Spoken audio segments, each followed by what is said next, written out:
আসসালামু আলাইকুম, শুভ সকাল সিলেট। আমি মিনি ট্রাভেল অঙ্কন। আশা করি সবাই ভালো আছেন। এখন আপনি যদি কম বাজেট এবং কম সময়ের মধ্যে ঘোরার মতো একটি প্রিফারেবল এবং সুন্দর জায়গা খোঁজেন, তাহলে সিলেট নামটি আপনার মাথায় না আসার চান্সই বেশি।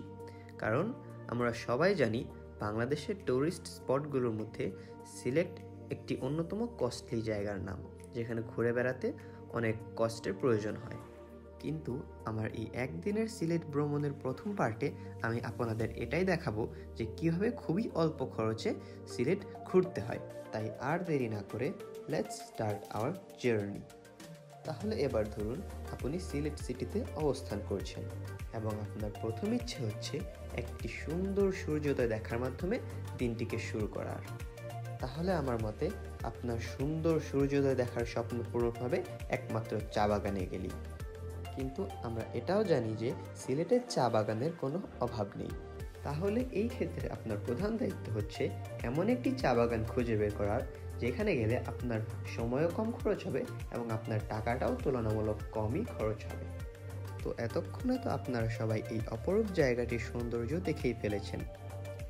আর এই অপরূপ জায়গাটির নাম হচ্ছে গোয়াবাড়ি চা বাগান।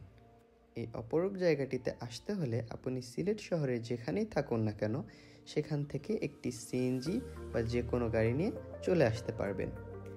এক্ষেত্রে আপনি সিলেট শহরের টার্মিনাল থেকে যদি খুব কাছাকাছি অবস্থান কিংবা টার্মিনালে অবস্থান করেন, তাহলে সেখান থেকে একটি সিএনজি নিলে আপনার ভাড়া হবে 150 থেকে 200 টাকা।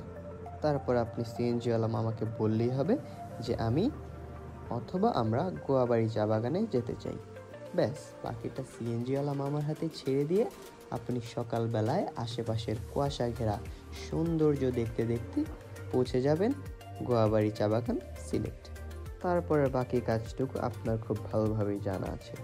নিজের মতো করে জায়গাটিকে উপভোগ করুন, সূর্যোদয়টিকে উপভোগ করুন এবং এই সবুজে ঘেরা প্রকৃতির স্বর্গীয় সৌন্দর্যে হারিয়ে যান। মনে রাখবেন, প্রকৃতি আপনাকে কখনোই নিরাশ করে না। এই প্রকৃতিকে আপনি যতটাই কাছে টেনে নেবেন, এই প্রকৃতিও আপনাকে ঠিক ততটা ভালোবাসা দিয়েই ততটাই কাছে টেনে নেবে।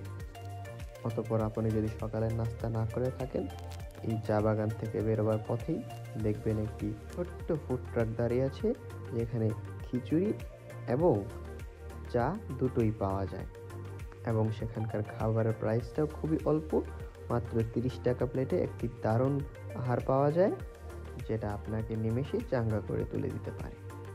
এবং খাওয়া দাওয়া শেষে আপনি চা হাতে নিয়ে আবারও চা বাগানের সৌন্দর্যটিকে উপভোগ করতে পারেন। পাশাপাশি আপনি এখানকার স্থানীয় শিশুদের জন্য তৈরি এরকম কিছু শিক্ষা কেন্দ্র দেখতে পারবেন এবং এই সকল ধর্মীয় উপাসনালয়গুলোও দেখতে পারবেন, যেগুলোর সৌন্দর্য অবশ্যই আপনাকে অনেক মুগ্ধ করবে। আর এই ছিল আমার প্রথম পার্টের ভিডিও।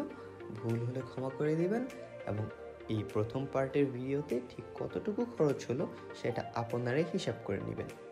আর এই একদিনের ট্যুরের বাকি খরচ আর ভিডিওটুকু থাকছে পরবর্তী পার্টে। সবাইকে ধন্যবাদ। আল্লাহ হাফেজ।